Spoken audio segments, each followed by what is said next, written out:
Coming up on 2020 on ID. A small town. Everybody knows everybody. Everybody's in everybody's business. A deadly feud. It's delusion, it's depravity. And a whole lot of lonely. A sheltered young woman with a little girl's voice, living her life on Facebook. She was really good behind a keyboard, as long as she didn't have to do it face to face. But when online friendships unravel... I was a bad person. I was horrible. I went through a whole lot. She was always saying that somebody was mad at her, somebody hated her, somebody wanted to kill her. Everyone takes sides. I remember I wrote, "Please do not write on Janelle's Facebook. I beg you, please don't do this." The cauldron is boiling amongst these players, all egging each other on. Then... Honey, I didn't know it was bad. Oh, my God. 2 people murdered. There's no pulse on either one of them. They're white. They're kids. It was a precision execution, in and out, happened very quickly.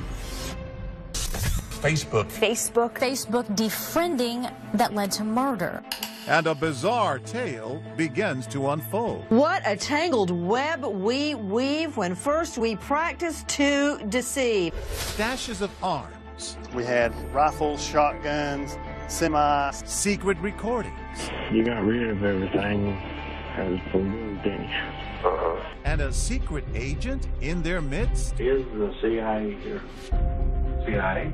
It appeared that there was some type of conspiracy here. They kept referring to a guy named Chris. Taps on a keyboard lead to murderous mind games. You know, she may be operating on a 4th grade level, but she's got a PhD in manipulation. Hashtag Unfriended.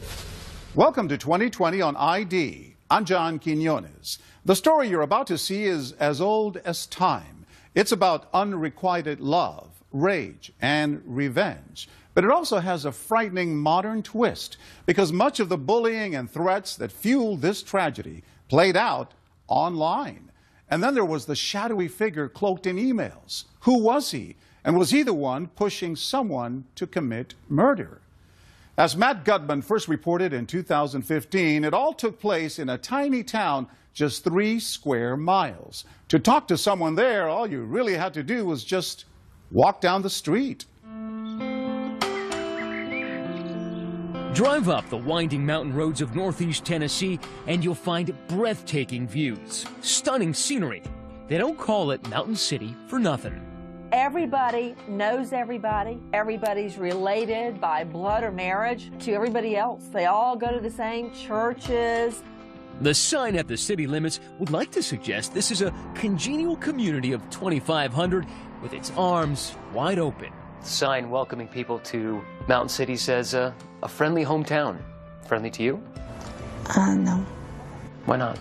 Because I wasn't born and raised here. I didn't grow up here. People here do not like outsiders. Janelle Potter could have used a good friend.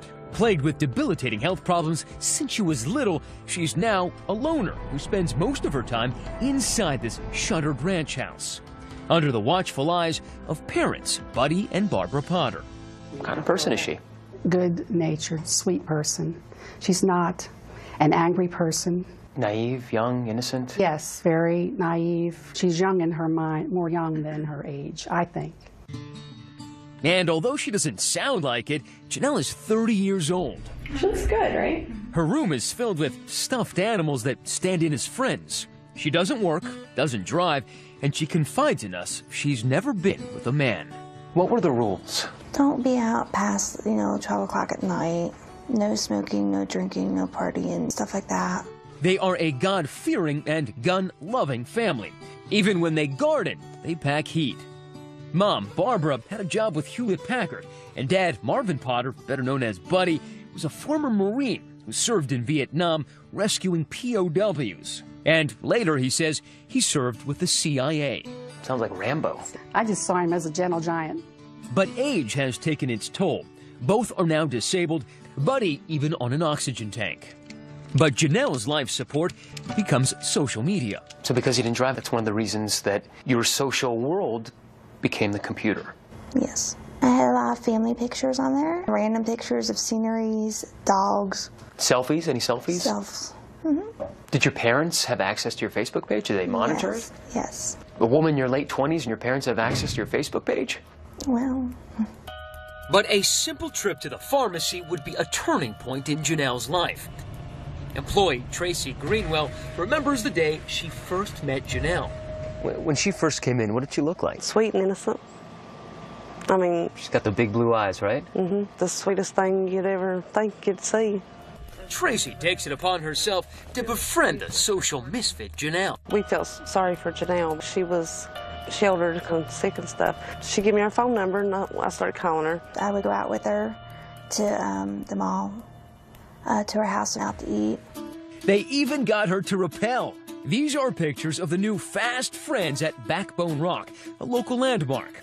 Sitting next to a scared Janelle is Tracy's brother, Billy Payne, a jokester who likes the outdoors. Did you ever get the impression that maybe she liked Billy? That's what everybody says. She fell in love with Bill, but I still don't see it like that. Instead, Tracy tried pairing Janelle up with someone else, introducing her to Jamie Curd, an older man who's pretty handy with computers, the kind of guy who likes to wear shades indoors.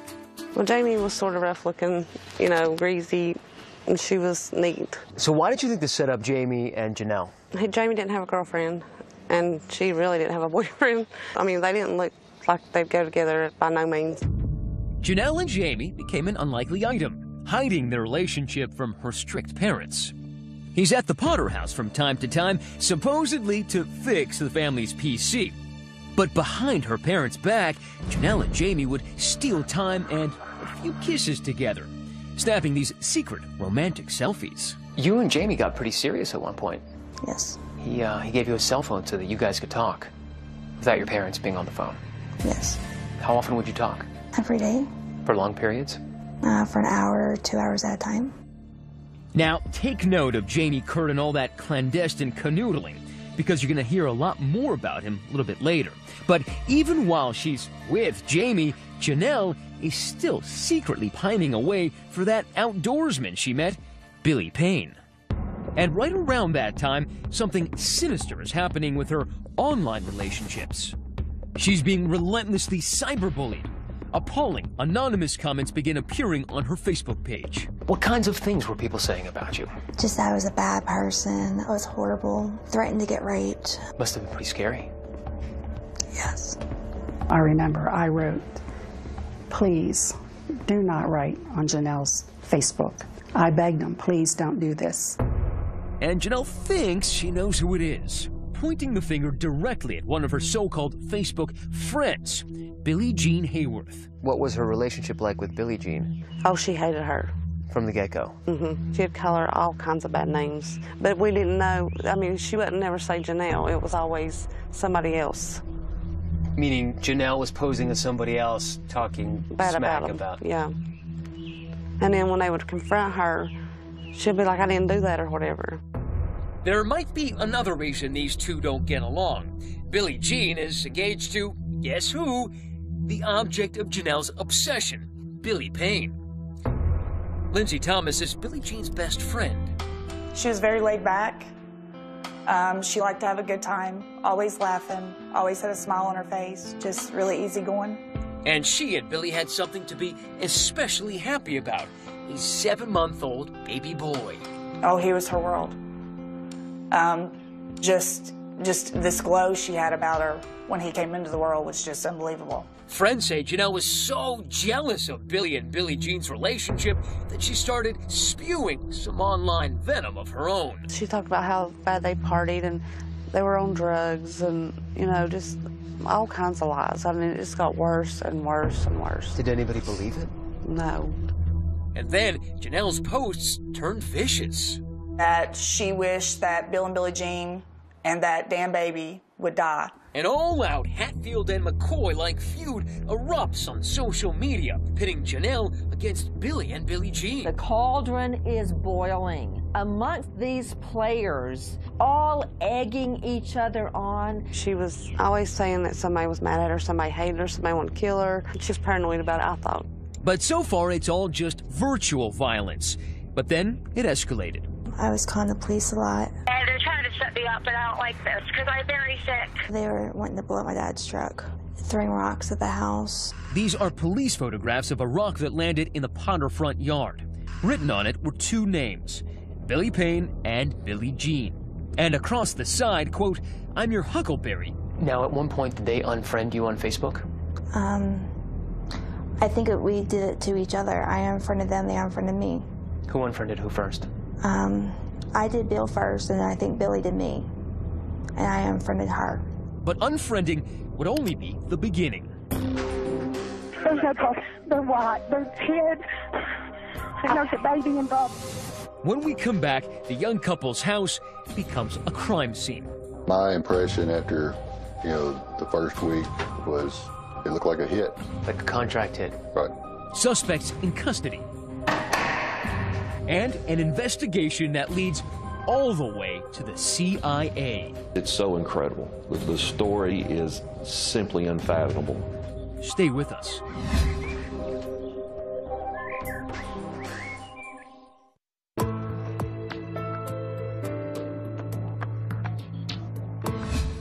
"30-year-old Janelle Potter has spent much of her life inside her room. Her world revolved around online social media. But an all-out feud with two friends has turned all their lives upside down. Now this situation is about to take a very dark turn." Once again, Matt Gutman. Johnson County 911. Honey, I need an ambulance bad. At approximately 10:30 a.m. on a blustery January morning, a call comes into the Johnson County, Tennessee 911 dispatchers. There's a baby involved. He don't look right. The caller is a friend of Billy Payne and Billie Jean Hayworth. She's dropped by the young couple's home to find the back door open, and inside, something much worse. Their infant son covered in blood, eerily silent but unharmed. He's in one room, she's in the other, right at the playpen. It kind of looks like she's trying to get to her baby. The baby's father, Billy Payne, and Billie Jean, his mom, the young couple who had been feuding with Janelle, have been shot. You can tell by looking down their faces, they're swelled, they're black and blue, they've been beat. Okay, do you want to attempt to do CPR? They're both dead, it's too late. This murder, these murders have literally torn apart the sleepy little town of Mountain City, Tennessee. No. Special Agent Scott Lott with the Tennessee Bureau of Investigation takes 2020 inside the crime scene. And this is the bedroom where Billy was found. Single shot. Single shot in the face. Billy Payne's throat had also been slashed as he lay in bed. Down the hall in the nursery, Billie Jean had been cradling their baby in her arms when she died. That's how they find her, still holding her 7-month child. So it didn't take much time to get from that room to this room to shoot. No. And this is 5 feet. I think it takes a cold-blooded person to shoot somebody holding a baby. Miraculously, the 7-month-old survived without a scratch. Investigators begin to examine all the possibilities. Of course, the first thought is that you have to rule out, is it a murder-suicide? Is it a domestic situation? The second one, is it drug deal or something like that gone bad or something? Were you able to glean very much forensic evidence from this scene? It was a very clean scene as far as physical evidence goes. So no prints, no shell casings, no DNA left behind? Not that we found, no, sir. Would that lead you to believe that whoever did this killing had some training? It looked like a hit. Like a contract hit? Right. But who in the so-called friendly hometown of Mountain City, Tennessee, would put a hit on a young couple who just worked at the local cotton mill? Word spreads fast in small towns like this one. And the day after the murders, Chief Deputy Joe Woodard goes to the Potters' home to talk to Janelle and her parents, Barbara and Buddy.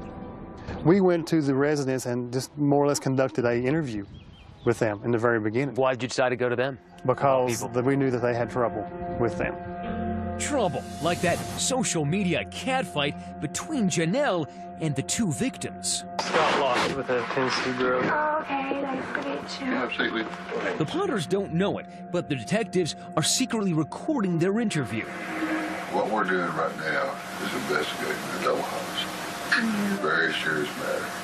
From the start, Janelle's dad is defensive. Everybody always points finger at us for something. Oh, no, there ain't nobody pointing a finger. Do you know of anybody that would hurt them? want to hurt them. No, actually, I don't. I feel bad about the situation because I didn't want no harm on them. Initially sympathetic, Janelle soon lets it fly about the bad blood between her and her former Facebook friends. They've been harassing me in my driveway, on our property, and then yesterday morning when I got on Facebook is when I found out. And, I mean, I'm sorry it happened, but, I mean, that's all I can tell you is they have been harassing the living crap out of me. Why would they be harassing you? It came out to be a jealousy thing. They said I was too pretty. But then the cops want to talk about somebody else. Remember Jamie Curd, Janelle's secret sweetheart? Police know he'd had a falling out with the victims and took Janelle's side in the feud. What's Jamie to you? He's just a friend. We've been friends for years. He's friend of our family. Yeah. Yeah, he's friend of all of us to me. Seems as if Janelle is still covering up her romantic relationship with Jamie from her overprotective parents. Jamie kind of like your boyfriend? No. No, he's just a really good friend. Does he want to be your boyfriend? Not that I know of. But detectives are still suspicious Jamie and Janelle are a lot closer than she's letting on and wonder what he might know about the murders. I'm sick to Jamie.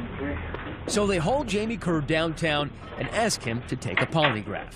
You can tell he's nervous. We confront him with the results of the polygraph. And the results? Kerr fails miserably. The polygraph indicates that he lied about knowing the identity of the killer. Now investigators think they've got their man. I think you went in there. I won't take care of this situation. I won't take care of people messing with Janelle. People ain't gonna mess with my girl no more. She's not my girl. You may say that out loud, but you know in your heart the difference.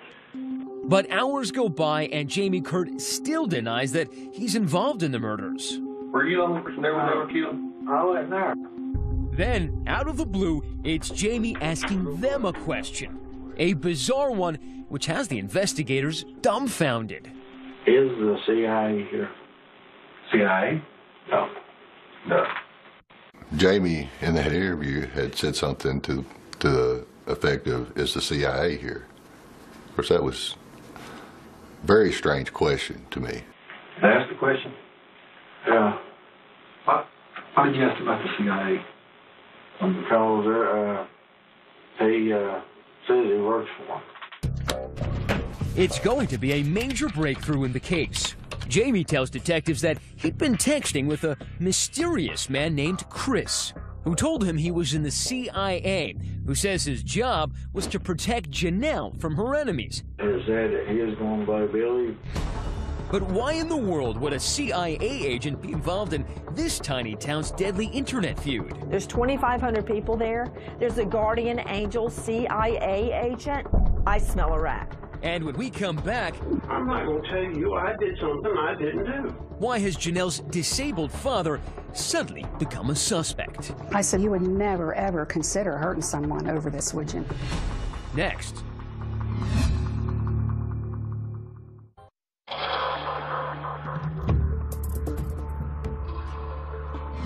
I'm sick to Jamie.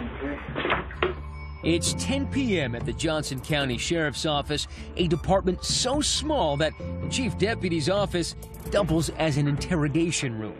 Jamie Kerr has been in the hot seat for nearly 6 hours, interrogated about the double murder of a young couple that allegedly bullied his girlfriend, Janelle. Let's tell you what's going to make you feel better when you tell us the truth. After a bizarre exchange with detectives about Jamie being in touch with someone supposedly in the CIA, Jamie's about to drop a bombshell, pointing a finger at someone much closer to home. Who shot him? He who? Buddy? Yes. Jamie's just named Buddy Potter, Janelle's overprotective father, as the killer.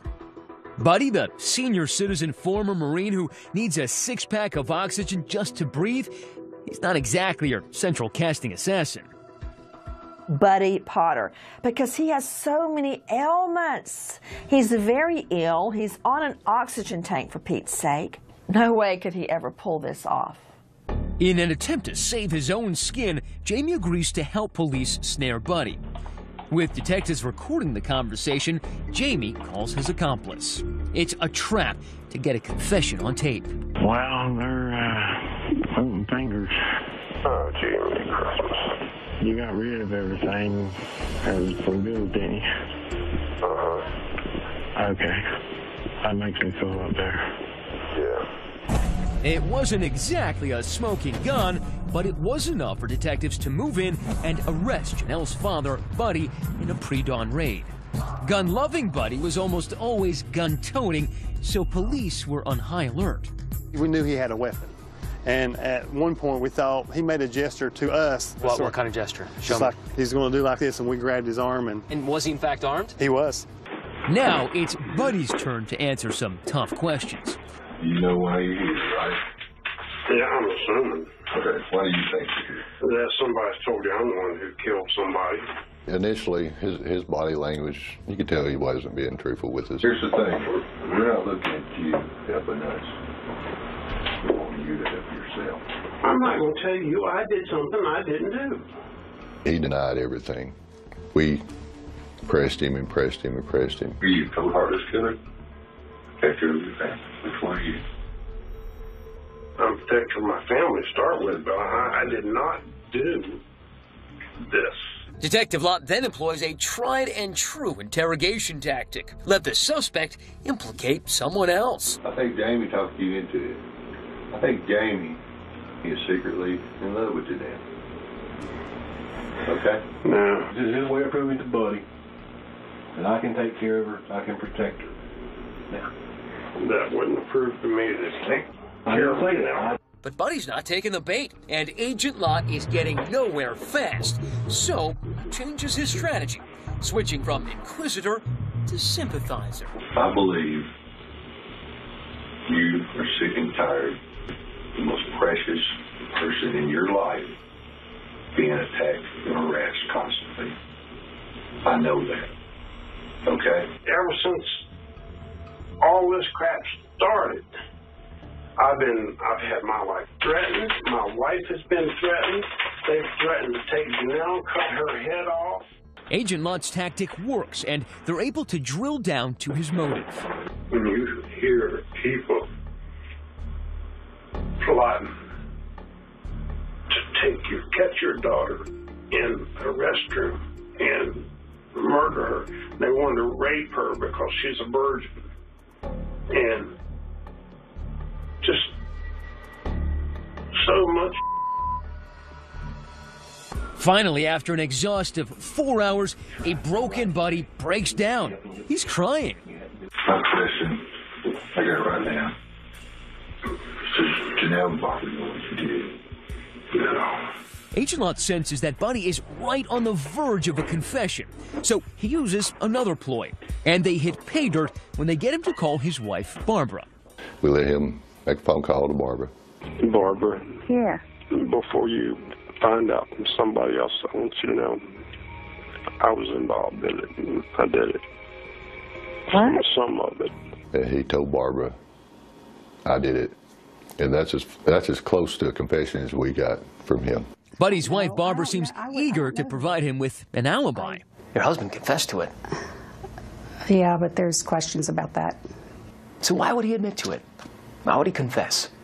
When they took him, they took no oxygen. They took no medication.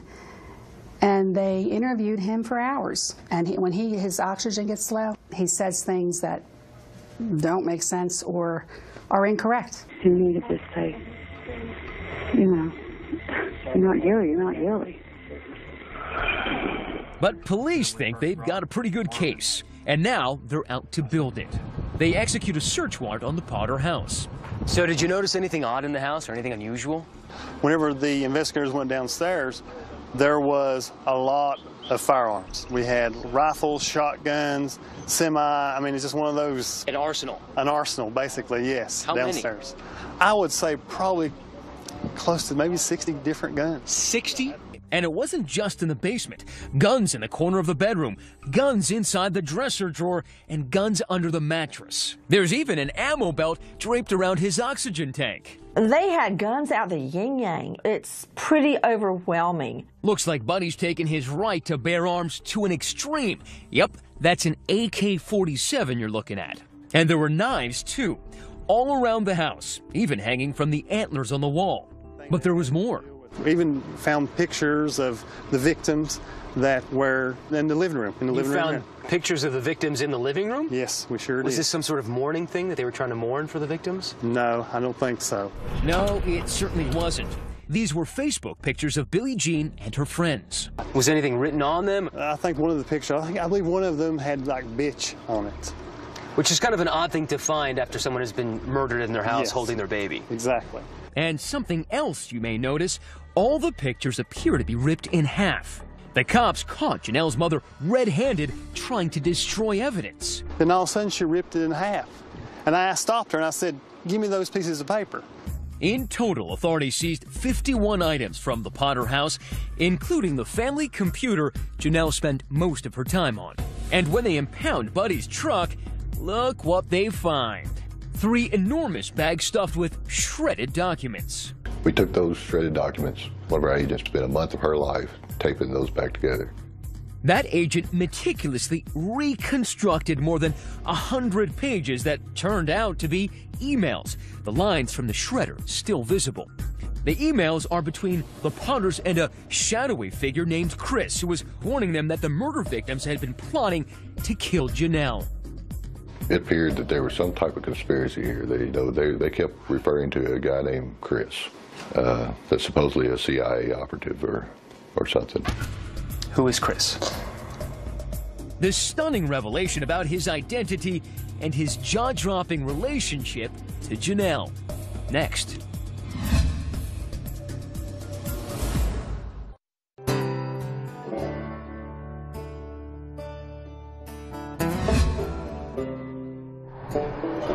In any other Middle American crime yarn, the cops would have called it a day. They've got 2 suspects in custody, Janelle's father, Buddy, and her boyfriend, Jamie, for gunning down Billy Payne and Billie Jean Hayworth. Now, both men have confessed to being involved, and both are awaiting trial.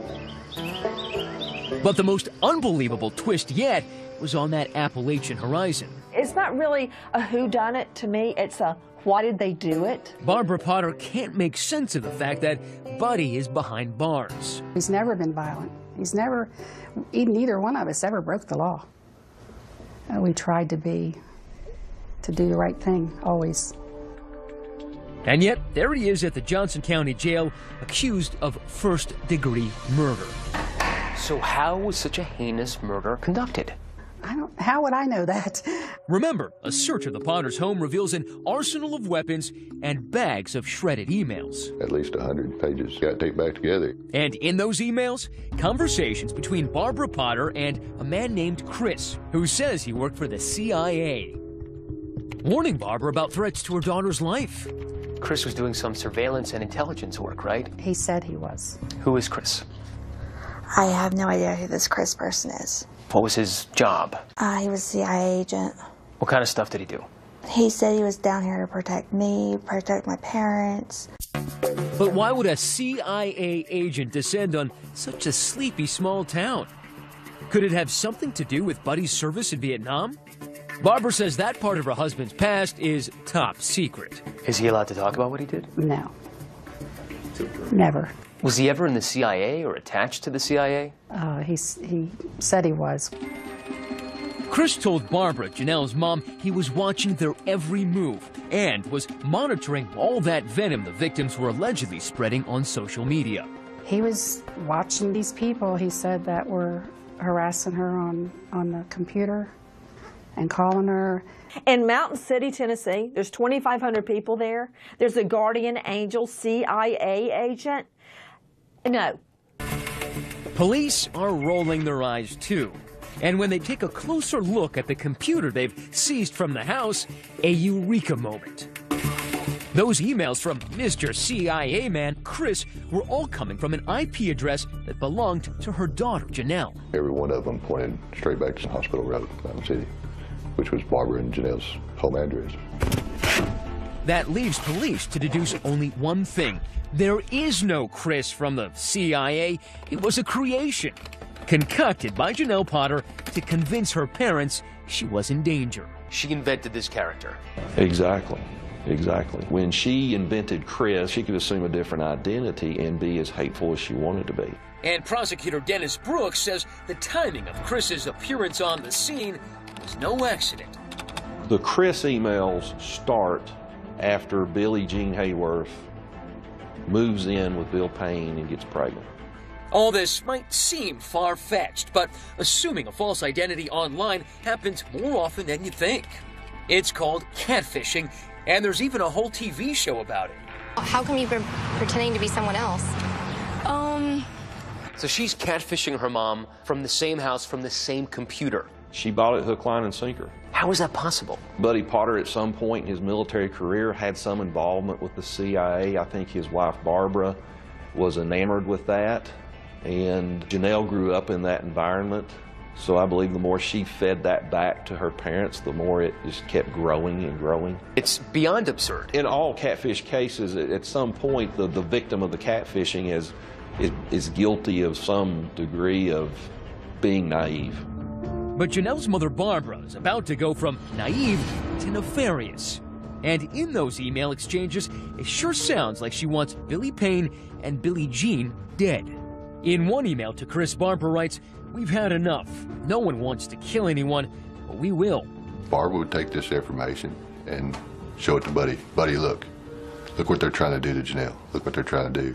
And finally, they just pushed him to his limit where he couldn't take it anymore. Janelle just catfished herself and her mom into police crosshairs. Now the cops want to know where they were the morning of the murders, focusing on the wee hours when Janelle is exchanging secret text messages with her beau, Jamie Curd, and it sure sounds to police like Janelle knows exactly what her father and her boyfriend are about to do.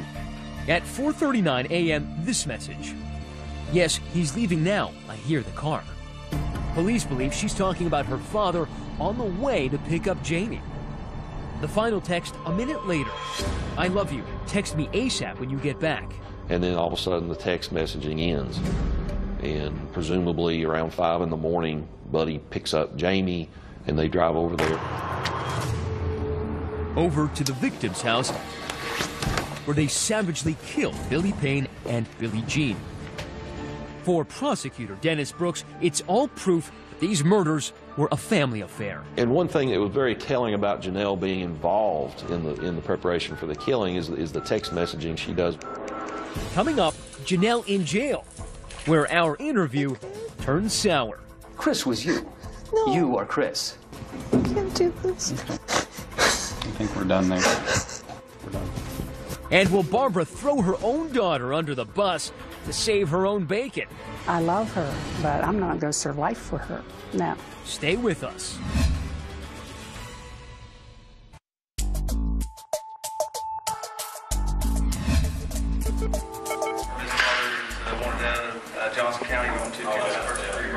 The Potters got problems.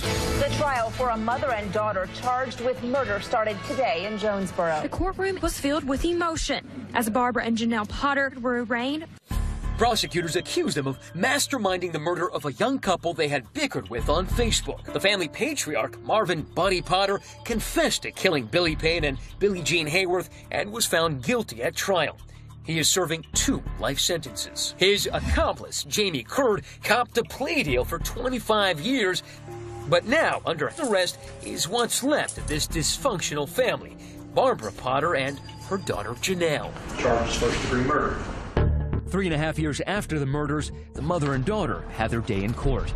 Through 7 days of testimony, prosecutor Dennis Brooks tries to convince the jury that Janelle was really the one who authored all those emails supposedly from Chris, catfishing her own parents and goading her father into those executions. Case in point, all that childish writing and those misspellings. R-E-S-O-N, similar throughout the documents. Ironically, it's the same argument her attorney, Cameron Hyder, makes in her defense. Janelle Potter operates on the level of an 8 or 9-year-old. Essentially saying Janelle lacks the brain power to mastermind a murder. My client is not guilty for having an overprotective father. So just because Buddy went and did something horrific doesn't mean that Janelle directed him to do it? Absolutely. She is not capable of directing anyone to commit murder. It's just not in her. A countrified cast of characters takes the stand, but one prosecution witness brought gasps to the courtroom. My name is Christopher Jaden. Chris Jaden, a handsome former high school classmate of Janelle's, one she hasn't seen in 15 years. She was, you know, one of those kids that just very strange. But Chris must have made a much bigger impression on her, because this Chris is the person whose identity Janelle stole to catfish her family.